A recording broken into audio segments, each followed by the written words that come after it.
Hi friends, இன்னைக்கு நம்ம வீட்டு ஸ்பெஷல் என்ன பார்க்கலாம் வாங்க. இன்னைக்கு அமாவாசைன்றனால சுட சுட சாதம், கதம்பம் சாம்பார். கதம்பம்னா என்னவோ நினச்சிடாதீங்க, இருக்கிற காயெல்லாம் போட்டு வைப்பாங்கல்ல சாம்பார்.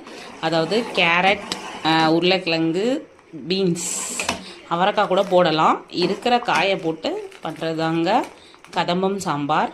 இதுக்கு சைட் டிஷ் பார்த்தீங்கன்னா பொட்டேட்டோ ஃப்ரை தாங்க பண்ணியிருக்கேன்.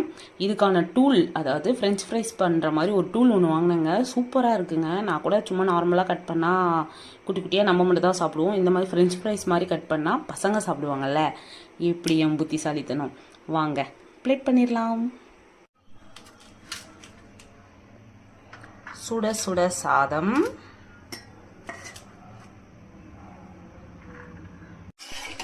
சாம்பார்னாலே, அதுவும் காய் சாம்பார்னாலே ஒரு எங்கள் வீட்டில் ஸ்பெஷலுங்க.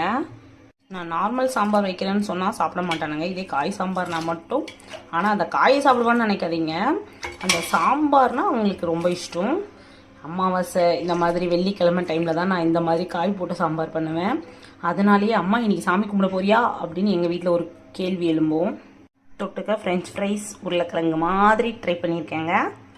எல்லாம் தயாராக இருக்குது. சாமி கும்பிட்டு சாப்பிட்டுடலாம். எல்லாம் தயாரா இருக்கு. உங்க வீட்டில் என்ன ஸ்பெஷல்னு கமெண்ட்ல சொல்லுங்க. பாய்.